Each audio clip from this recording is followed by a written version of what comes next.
Le Burkina Faso traverse un moment décisif de son histoire. Ibrahim Traoré, son président, a décidé de prendre une mesure radicale. Interdire toutes les importations de semences et d'engrais occidentaux. Une telle décision pourrait changer à jamais l'économie du pays, mettant en jeu 2,7 milliards de dollars d'importations annuelles. Mais au-delà de l'économie, Traoré cherche à libérer le Burkina Faso de la dépendance imposée par l'Occident. Cette révolution alimentaire est-elle une vision courageuse ou une erreur fatale pour la souveraineté du pays ? Quelle sera l'issue de ce pari audacieux ? La décision de fermer les frontières du Burkina Faso aux semences et engrais étrangers n'est pas simplement une question économique. Ibrahim Traoré, par ce geste audacieux, cherche à redonner au pays sa souveraineté alimentaire, un objectif ambitieux dans un contexte de crise climatique. Le Burkina Faso, qui dépendait depuis des décennies des importations agricoles occidentales, prend aujourd'hui un virage décisif, rompre avec cette dépendance et se tourner vers l'autosuffisance. Cependant, cette décision a des répercussions énormes. Une possible crise alimentaire, l'isolement économique et des sanctions internationales qui pourraient bien bouleverser l'équilibre du pays. Mais pour Traoré, il ne s'agit pas seulement de nourrir la population, mais de restaurer la dignité nationale. Est-ce un sacrifice nécessaire pour la liberté ? Le pays parviendra-t-il à relever ce défi ou cette révolution alimentaire tournera-t-elle en une crise humanitaire ? La décision de fermer les frontières aux semences et engrais étrangers n'a pas tardé à faire trembler le Burkina Faso. En quelques jours seulement, l'impact était visible. Des camions scellés, des agriculteurs enthousiastes et des images circulant sur les réseaux sociaux illustrant le défi imposé par Ibrahim Traoré. Cette initiative pourrait bien redéfinir l'avenir du pays, mais elle a également généré un vent de confusion et d'incertitude. Les économies agricoles de plusieurs régions étaient basées sur des produits étrangers et la décision de bloquer ces intrants a immédiatement créé des pénuries, en particulier dans les zones urbaines. Le pays, autrefois dépendant des semences et engrais occidentaux, se retrouve confronté à une pression énorme. Dans ce contexte, l'espoir repose sur la transition vers des semences indigènes et une production locale de fertilisants. Mais ces solutions sont-elles à la hauteur des attentes ? Les autorités ont réagi rapidement, déployant des mesures d'urgence pour atténuer les effets de cette décision. Les fermiers ont été invités à utiliser des semences locales et des fertilisants organiques, mais cette transition n'a pas été sans défi. Le gouvernement burkinabé a lancé la première phase de son projet de souveraineté alimentaire en se concentrant sur la restauration d'1 million d'hectares avec des semences comme le sorgho et le mil. Cependant, la production locale ne suffisait pas encore à répondre aux besoins immédiats du pays. Parallèlement, des tensions ont émergé entre ceux qui voyaient cette initiative comme une révolution et ceux qui la considéraient comme une erreur dangereuse. Le temps joue contre le Burkina Faso, et l'issue de cette aventure reste incertaine. Ibrahim Traoré n'est pas seulement le président du Burkina Faso, il est devenu le visage de la lutte pour l'indépendance alimentaire de son pays. Son action, décidée après des mois de réflexion et de consultation avec des experts locaux, a été interprétée comme un acte de défi envers l'ordre mondial dominé par les puissances occidentales. Cette décision de bloquer les intrants agricoles étrangers a rapidement capté l'attention internationale et a provoqué des réactions variées.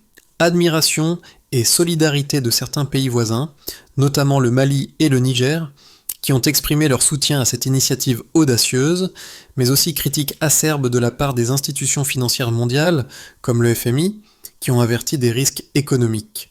Dans les villages burkinabés, cette décision a eu un impact immédiat. Des figures locales, comme Yacouba, un agriculteur de 62 ans, ont vu dans cette rupture avec les semences et engrais occidentaux une chance de réaffirmer leur autonomie. Mes ancêtres cultivaient cette terre avec leurs semences locales, pourquoi devrions-nous dépendre des multinationales ? Déclarait-il dans un discours poignant. Pourtant, cette transition n'a pas été simple. Les agriculteurs se sont retrouvés face à des difficultés inédites. L'absence de fertilisants chimiques et des semences adaptées ont mis à l'épreuve leur savoir-faire traditionnel. Ce défi a aussi réveillé un sentiment de solidarité au sein de la population. Les communautés rurales, autrefois fragmentées, se sont regroupées pour former des coopératives agricoles locales échanger des semences et partager leurs connaissances. Bien que le pays fasse face à des incertitudes, la détermination de la population et le leadership de Traoré ouvrent la voie à une forme d'auto-réorganisation qui pourrait bien être la clé de cette transition. La décision de fermer les frontières aux intrants agricoles étrangers a plongé le Burkina Faso dans un tourbillon de changements rapides et radicaux. Dès l'annonce de la mesure, les autorités ont mis en place des actions d'urgence pour limiter l'impact immédiat sur les agriculteurs. Le ministère de l'Agriculture a déployé des équipes locales pour sensibiliser les producteurs à l'usage des semences indigènes et des fertilisants organiques. Mais la transition n'a pas été facile. Les prix des denrées de base, comme le riz et le maïs, ont explosé, exacerbant les tensions sociales. La vie des Burkinabés, qui dépendaient en grande partie des importations, a été bouleversée en quelques jours. Cependant, malgré ces difficultés, des signes de résilience ont émergé. Les fermiers ont rapidement mis en place des réseaux d'entraide, et des coopératives agricoles ont vu le jour dans de nombreuses régions rurales. Ces initiatives ont permis d'atténuer les premières pénuries de semences, et les jeunes, volontaires et motivés, ont joué un rôle clé dans la diffusion des nouvelles pratiques agricoles. Le pays, autrefois prisonnier d'une agriculture basée sur les produits chimiques importés, a commencé à redécouvrir son propre potentiel. Parallèlement, le gouvernement a lancé la phase 1 de son opération verte, visant à restaurer 1 million d'hectares avec des semences locales comme le sorgho et le mil, tout en encourageant l'utilisation de fertilisants organiques produits localement. Cette phase, qui a commencé dans le nord et l'est du pays, a montré des résultats positifs dans certaines zones. En effet, des régions traditionnellement peu productives ont enregistré une augmentation de 8 à 10% de leur production. Cependant, cette transition n'a pas été homogène. Certaines régions plus urbaines, où l'agriculture intensive avait pris racine, ont continué à souffrir de la rupture d'approvisionnement en intrants étrangers. Le gouvernement burkinabé a donc dû faire face à une pression sociale croissante, notamment dans les zones urbaines où les pénuries alimentaires ont touché plus durement les populations vulnérables. Au niveau international, les premières réactions ont été partagées, alors que certains pays africains, comme le Mali et le Niger, ont exprimé leur soutien à l'initiative. Les grandes institutions financières, comme le FMI et l'UE, ont rapidement alerté sur les risques économiques et la crise alimentaire imminente. Le FMI a qualifié la mesure de déstabilisation de l'économie burkinabé, soulignant qu'une telle décision pourrait entraîner des pénuries alimentaires à grande échelle. Les sanctions économiques ont été évoquées comme une réponse possible à la rupture des chaînes d'approvisionnement mondiales, mais ces menaces n'ont pas découragé Traoré et son gouvernement, bien au contraire. Le président a défendu son choix, affirmant que la véritable indépendance du pays passait par la maîtrise de sa souveraineté alimentaire, un objectif qui, selon lui, justifiait tous les sacrifices. L'initiative burkinabé a aussi permis d'inspirer une réflexion plus large sur la souveraineté alimentaire dans d'autres pays africains. Le Burkina Faso, qui était souvent perçu comme l'un des maillons faibles de l'Afrique de l'Ouest, se positionne désormais en pionnier dans une lutte pour l'autosuffisance. Le soutien régional entre le Burkina Faso, le Mali et le Niger est devenu un exemple de coopération en Afrique, où les pays échangent désormais des semences, des technologies agricoles et des conseils techniques pour renforcer l'autosuffisance alimentaire. Ce réseau de solidarité, renforcé par l'urgence de la situation, pourrait devenir un modèle pour d'autres nations du continent. L'une des principales préoccupations soulevées par la décision de fermer les frontières aux intrants agricoles étrangers était l'impact économique immédiat sur la population burkinabé. Les premières données recueillies ont révélé une augmentation spectaculaire des prix des produits agricoles. En seulement quelques semaines après l'application de la mesure, les prix du riz, du maïs et des légumes frais ont grimpé de 30 à 50%, exacerbant les difficultés économiques des ménages, en particulier dans les zones urbaines où la population dépendait fortement des importations. Le prix du riz importé a doublé, tandis que les prix du maïs ont augmenté de 40%, rendant les produits de base inaccessibles pour une grande partie de la population. Cela a eu un effet direct sur le pouvoir d'achat, en particulier pour les familles les plus vulnérables. Cependant, les données à long terme commencent à peindre un tableau plus nuancé. Selon les rapports du ministère de l'Agriculture, dans les 6 mois suivant la mise en œuvre de l'interdiction, certaines régions ont vu une augmentation de 8% de la production locale. En particulier, la culture du mil et du sorgho, 2 céréales traditionnelles adaptées aux conditions climatiques du Sahel, a connu une croissance significative, augmentant de 15% par rapport à l'année précédente. Ces résultats ont été largement dus à l'adoption de semences locales et de fertilisants organiques. Les fermiers, souvent soutenus par des formations locales et des coopératives agricoles, ont commencé à redécouvrir des techniques agricoles durables qui avaient été négligées pendant des décennies de dépendance aux intrants chimiques. Les experts locaux ont observé que la culture de ces céréales résilientes, comme le sorgho, a permis une meilleure gestion de la sécheresse, un facteur essentiel dans le contexte du Sahel où les conditions climatiques sont de plus en plus erratiques. Les partenaires régionaux, en particulier le Mali et le Niger, ont également fourni des données sur l'impact de leur soutien. Des échanges de semences et de technologies agricoles ont permis d'améliorer les rendements agricoles dans les zones proches des frontières avec le Burkina Faso. Par exemple, une augmentation de 10% de la production de mil a été constatée dans ces régions frontalières, alimentées par des pratiques agricoles renforcées et une gestion plus efficace de l'irrigation. Les autorités burkinabées, bien que confrontées à des défis immédiats, estiment que ces résultats à court terme sont encourageants. Selon un rapport du ministère, la production locale de semences pourrait réduire de 20% la dépendance aux importations alimentaires d'ici 3 ans si les politiques de soutien à l'agriculture locale continuent à se développer. Cependant, les résultats ne sont pas uniformes à travers le pays. Alors que certaines régions ont enregistré des gains de productivité, d'autres, particulièrement celles qui dépendent davantage de l'agriculture intensive, ont vu une diminution des rendements. Dans le sud du pays, où la culture des produits subventionnés par les importations était prédominante, la transition vers des semences locales a été plus difficile et moins rapide. Cela a entraîné des pénuries localisées et des régions urbaines, en particulier Ouagadougou, ont continué à souffrir des prix élevés et de l'instabilité alimentaire. Bien que les statistiques montrent d'un certain succès, il reste encore beaucoup de défis à surmonter. Le pays devra redoubler d'efforts pour former les agriculteurs, renforcer les infrastructures agricoles et développer davantage de solutions de stockage pour éviter les pertes post-récolte.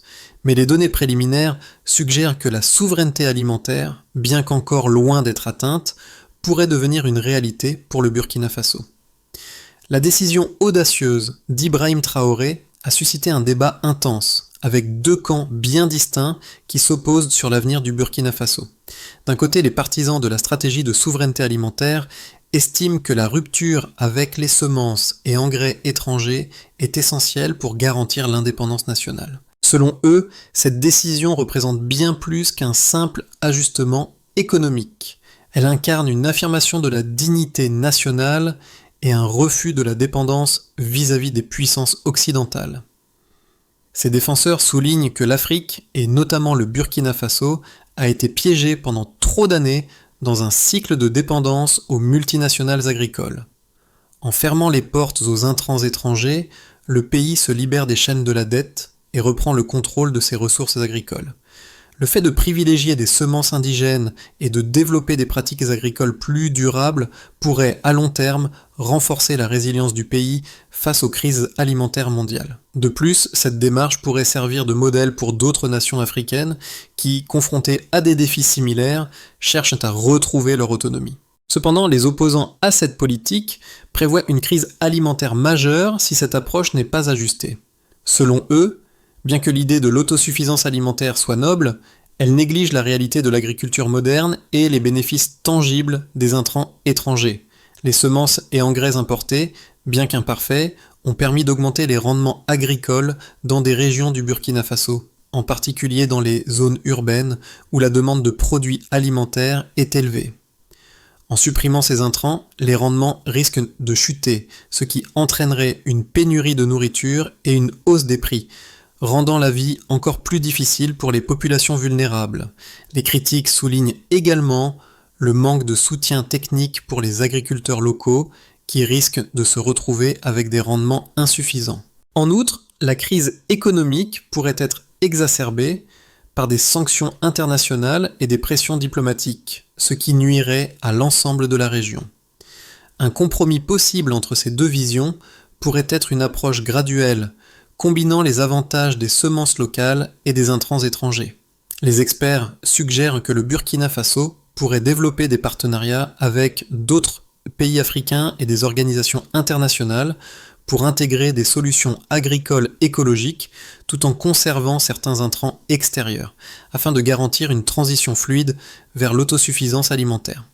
Le Burkina Faso se trouve à un moment crucial de son parcours vers l'indépendance alimentaire. Après des mois de tensions, de défis et de débats, le pays commence à voir les premiers résultats tangibles de la décision de fermer ses frontières aux semences et engrais étrangers.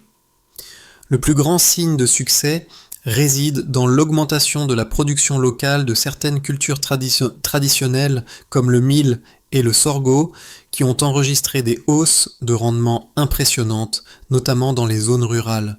Cependant, ce succès reste fragile, et la réalité des régions urbaines, où les pénuries alimentaires persistent, met en lumière les défis auxquels le pays fait face. La transition vers l'autosuffisance alimentaire est loin d'être achevée. Les conditions climatiques difficiles, la variabilité des rendements agricoles et les tensions sociales persistantes continuent de poser des obstacles majeurs. Pourtant, la solidarité croissante entre les pays voisins et les efforts locaux pour promouvoir les semences indigènes donnent de l'espoir. Le Burkina Faso pourrait-il réellement maintenir cette trajectoire ou risque-t-il une crise plus profonde si la production locale ne parvient pas à compenser la baisse des importations? Les mois à venir seront décisifs. Les répercussions de la décision d'Ibrahim Traoré ne se limitent pas au Burkina Faso seul. Elles ont un impact profond sur plusieurs groupes sociaux et géographiques du pays, mais aussi sur la scène internationale. À court terme, la population a été confrontée à une inflation des prix des denrées alimentaires. Les prix des produits de base, comme le riz et le maïs, ont augmenté de manière spectaculaire, allant de 30 à 50%. Les plus vulnérables, en particulier les habitants des zones urbaines, ont souffert de cette hausse des prix, car leur dépendance aux importations alimentaires était plus marquée. Dans les zones rurales, en revanche, bien que les prix aient augmenté, les fermiers ont commencé à constater les effets positifs de la transition vers des semences locales, avec une production de sorgho et de mil en augmentation de 8 à 10%. Cette production locale, soutenue par des initiatives communautaires et des coopératives agricoles, est un premier signe de réussite dans la quête d'autosuffisance alimentaire du pays. Cependant, cette réussite n'est pas sans obstacle. Les agriculteurs ont dû faire face à une période de transition difficile, marquée par l'absence d'intrants chimiques et une production encore limitée de semences indigènes. Dans les régions moins préparées à cette transition, les rendements agricoles ont baissé. Les zones urbaines, fortement dépendantes des importations, ont continué à souffrir des pénuries malgré les efforts pour encourager la production locale. Le gouvernement burkinabé a mis en place des mesures d'urgence pour tenter de résoudre ces pénuries, mais ces solutions ne sont que temporaires. Les conséquences sociales de cette politique sont profondes, car elles exacerbent les inégalités entre les régions rurales, qui bénéficient de la transition agricole, et les zones urbaines, qui sont durement touchées par la hausse des prix et les pénuries alimentaires. À l'international, la réaction a été divisée. Tandis que certains pays voisins, comme le Mali et le Niger, ont exprimé leur soutien à la démarche, les institutions financières internationales, telles que le FMI et la Banque mondiale, ont exprimé leurs préoccupations, avertissant de la crise économique qui pourrait résulter de l'indépendance alimentaire précipitée du Burkina Faso. Cependant, ces avertissements n'ont pas dissuadé le gouvernement burkinabé, qui reste convaincu que la souveraineté alimentaire est le seul moyen pour le pays de se libérer de la dépendance aux puissances occidentales. Les pressions internationales, ainsi que les sanctions économiques potentielles, ne semblent pas dissuader Traoré et son gouvernement, qui continuent de défendre leur position et leur objectif de redonner au pays son autonomie agricole. Les premiers signes montrent qu'une transformation est en cours, mais il reste à savoir si le Burkina Faso pourra surmonter les défis immédiats pour assurer un avenir alimentaire stable et prospère. La solidarité régionale, les partenariats avec des pays voisins et l'engagement du gouvernement seront essentiels pour réussir cette transition. Dans les mois à venir, le Burkina Faso se trouve à un tournant crucial où 3 scénarios possibles pourrait se dessiner en fonction de la manière dont le pays gère cette transition vers l'autosuffisance alimentaire. Scénario de base, autonomie alimentaire progressive. Dans ce scénario, le pays réussit à maintenir la trajectoire actuelle d'augmentation de la production locale, mais les rendements restent insuffisants pour répondre à l'intégralité des besoins alimentaires de la population. Les zones rurales, qui ont adopté les semences locales et les fertilisants organiques, continueront de progresser, mais la dépendance aux importations restera partiellement présente dans les zones urbaines, où les prix des produits alimentaires resteront élevés. Le Burkina Faso pourrait voir une réduction de 10 à 15% de ses importations alimentaires d'ici 6 à 12 mois, mais des pénuries résiduelles et des tensions sociales pourraient persister. Dans ce scénario, le pays réussirait à amorcer une transition vers l'autosuffisance, mais il faudrait encore des années pour atteindre une véritable indépendance alimentaire. Scénario optimiste, indépendance alimentaire réussie. Ce scénario envisage une situation où la transition vers l'autosuffisance alimentaire est plus rapide et plus réussie. Le pays réussit à augmenter les rendements grâce à des méthodes agricoles durables adaptées aux conditions locales. Les coopératives agricoles se développent, la production locale de semences et de fertilisants organiques augmente et la solidarité régionale avec des pays voisins comme le Mali et le Niger porte ses fruits. Le Burkina Faso pourrait alors commencer à exporter des produits agricoles vers des pays voisins, ce qui renforcerait sa position économique. Les pénuries alimentaires se réduiraient progressivement et la stabilité des prix serait rétablie.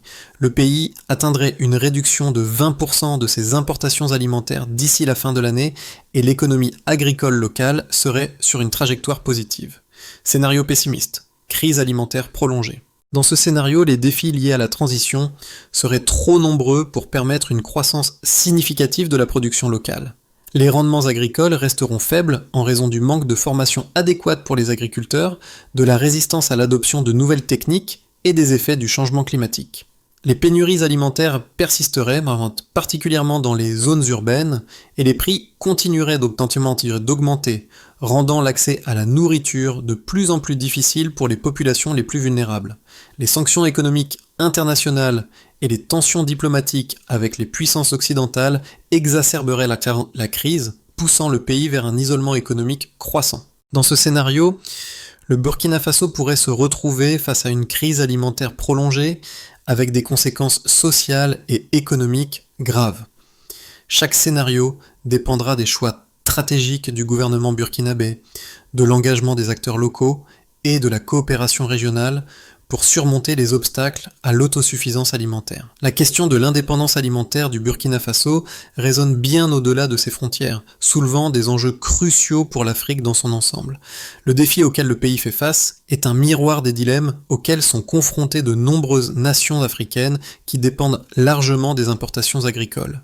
L'histoire du Burkina Faso, marquée par la volonté de rompre avec les chaînes de dépendance imposées par les puissances occidentales, est un exemple de résistance et d'espoir. Mais quel est l'impact réel de cette décision pour les autres nations du continent ?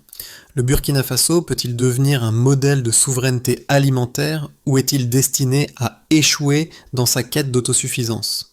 Pour les populations des pays voisins, comme le Mali et le Niger, qui font face à des défis agricoles similaires, l'expérience du Burkina Faso est scrutée de près. Les efforts de solidarité régionale, où des pays partagent des semences et des technologies agricoles, montrent qu'il est possible de construire un avenir agricole résilient sans être dépendant des grandes puissances. Ce modèle pourrait inspirer d'autres nations africaines à envisager des alternatives locales et durables. En revanche, si le Burkina Faso échoue, il pourrait renforcer l'idée selon laquelle l'autosuffisance alimentaire est un objectif trop ambitieux pour le continent. L'Afrique, en général, se trouve à un carrefour. Alors que les politiques agricoles mondiales sont dominées par des intérêts étrangers, l'initiative du Burkina Faso rappelle que l'avenir de l'agriculture en Afrique pourrait passer par une nouvelle approche, celle de l'autonomie, de la durabilité et de la résilience face aux défis mondiaux. La question qui se pose est donc, les autres pays africains oseront-ils suivre cette voie ou resteront-ils prisonniers d'un système alimentaire mondial dominé par l'Occident ? Pour garantir la réussite de la transition vers une autosuffisance alimentaire durable, le Burkina Faso doit mettre en place un plan structuré et pragmatique en surmontant les nombreux défis auxquels il est confronté. Voici les étapes essentielles que le pays devra suivre pour concrétiser cette vision. 1.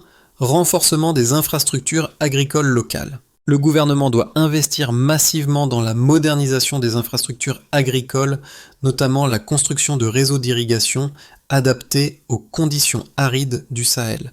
Ces infrastructures permettront d'améliorer les rendements agricoles, de mieux gérer les sécheresses et d'assurer une production stable. Les centres de transformation locaux et les systèmes de stockage pour éviter les pertes après récolte sont également cruciaux pour garantir la sécurité alimentaire. 2. Formation des agriculteurs. La réussite de cette transition dépendra en grande partie de la capacité des agriculteurs à adopter des techniques agricoles durables.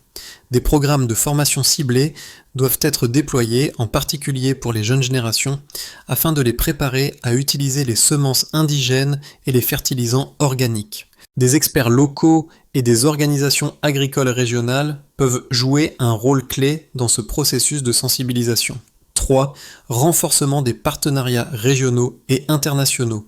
La coopération avec les pays voisins, comme le Mali et le Niger, doit être intensifiée.